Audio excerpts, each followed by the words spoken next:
everybody and welcome back to the Blossom Crochet channel. My name is Rebecca, and if this is your first time visiting, then just take a moment now to click on that subscribe button and also on that bell icon so that you can choose to receive notifications whenever I upload a new video.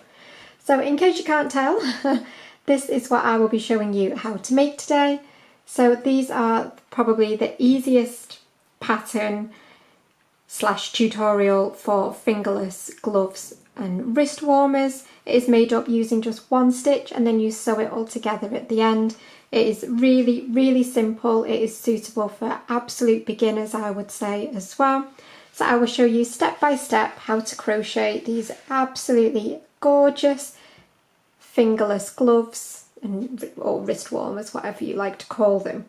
So these have been done in these gorgeous autumnal shades, but you can of course use absolutely any yarn that you like and any hook size as well. These have been done with a chunky yarn and a 6mm hook, just for your information. So before you just jump straight in and make your slip knot, I just want to let you know to leave quite a long tail at this end, because we will be using what is left of this tail to do some of our stitching up at the end to form your fingerless glove. So as I say, leave a relatively long tail before you create your slip knot. And as I say, because I'm using a chunky yarn, if you're using a DK or a super chunky, your chain will need to be different. However, with my 6mm hook and chunky yarn, I'm going to do a chain of 27. So yarn over and pull through. It's 1, 2, 3, 4, 5, and 6. So if you just complete your chain, as I say, I'm doing 27. Okay, so I've completed my chain, and my chain is 7 inches in length. Obviously this will shorten up by about ½ inch as we work up our rows. So now we're literally just going to create our basic rectangle, and to do that we want to start in the 3rd chain from the hook. So we've got 1, 2, and this is our 3rd chain just here, and we're going to do a half treble crochet. So remember, that is UK terms. In the US these are your half double crochets. So you want to yarn over, insert into that 3rd chain, yarn over and pull up, and you'll have 3 loops on the hook. Yarn over and pull through all 3 of those loops. So I'll show you that one more time. Yarn over, insert into the next chain, yarn over and pull up, yarn over, pull through all 3 loops. And you're just going to put 1 half treble into every single chain all the way along your work. Okay, so there's my first row completed, and then this next row now is your repeat pattern, which you will complete until your rectangle is the length that you need it to be to fit around your wrist and around your hand. So I'm going to turn my work around. I'm going to insert my hook straight into this very first stitch just here. I'm going to insert my hook. I'm going through the whole of the stitch for this first stitch. Yarn over and pull up, yarn over, pull through both, and then I'm going to go behind the left vertical post of that stitch. Yarn over and pull up, yarn over, pull through both. And that just gives us a nice tall stitch, but without any gaps that you would get with a chain. And we're now simply going to work into every stitch all the way along, but we're going to only be using the back loops. So when you insert your hook normally through a stitch, you get the whole stitch. So you get the V, so you've got a front loop and a back loop. But we only want this back loop just here. And you're going to do a UK half treble or a US half double into every single back loop. So yarn over, go through the back loop of that stitch, yarn over and pull up, yarn over, pull through all 3, and you would work that all the way along until you get to the end of your row. Okay, so I've worked that row completed now.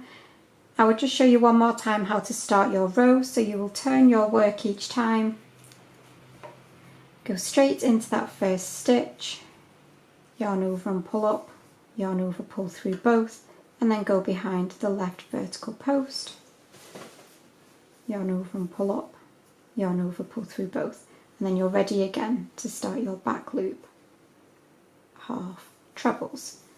So you will continue that. I will suggest popping a stitch marker into your first stitch each time so that you know where to work your very end stitch of your row to keep these edges absolutely perfectly straight. But you're just going to complete that row over and over again until your wrist warmers fit around your wrist. Obviously you can make them a generic size. I will let you know the dimensions of the ones that I've made. So if you just continue that, and I will meet you in just a second. Okay, so I have completed mine now. I will give you a quick measure as to what we have got here. So mine are 6.5 inches that way, so that is what is going to run along your hand, and then they are just shy of 6.5 inches as well, so mine's pretty much square. Now obviously depending on the size of your wrist you may need to do more or fewer rows, but do just stop every now and again and just check it around your wrist. Obviously if you were doing them for a child they would be much smaller. Now you want to have to pull them a little bit to meet. You don't want them to be really easy to get together because then they will just be a little bit too loose. So just have it so that you need to pull them ever so slightly to fit them over your wrist and hand as so. So now we are ready to join together. So you're literally just going to fold them in half. Now I've got one shorter end, which is the tail from the beginning, so I will use that just for the top because we'll only need a short amount to join together, and then I have left a lovely long tail at the other end. So I have done a total here of 16 rows. So I'm going to sew together my longer wrist edge first. I'm going to thread up that needle. I'm just going to fold my two edges together. So I've got my knot on this side closest to me, and I'm literally just going to go through that very end stitch on the opposite side and just pull that through. And I'm going to come back over to the side that is closest to me and just go through that very final stitch on both sides again, just to make that very first join nice and secure. I will do that one more time. I will move slightly further up as I do so. So obviously that's going to take a little bit of the strain of pulling them on and off. So I'm now going to work up. So I'm going to be doing a whip stitch through the loops on this side and the corresponding loops on the other side. I'm going to pull it nice and tight, and then again bring it back over, go through the next stitch, and again the corresponding stitch on the other side, and pull nice and tight. And you're just going to work that along.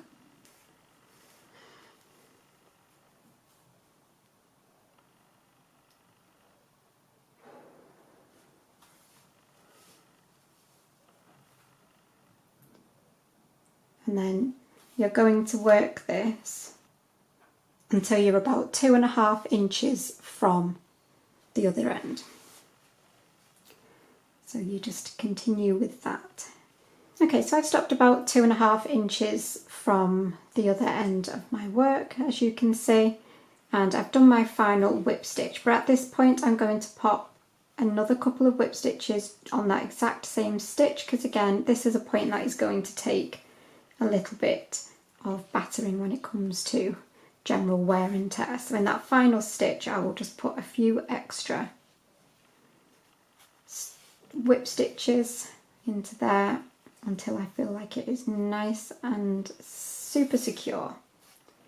Okay, and then I'm ready just to weave this tail in now back along my work as I would with any other piece.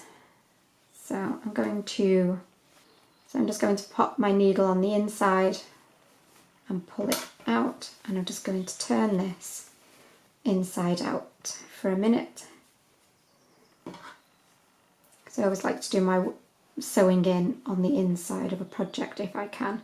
and then I'm just going to sew in this tail. Obviously you don't want to pull too tight because you don't want to distort your work in any way. But just get that tail securely fastened in.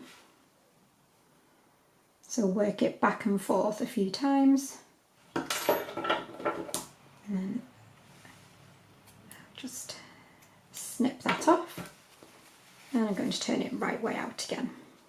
Okay, so that's the longer edge done, and now we just need to do the top edge.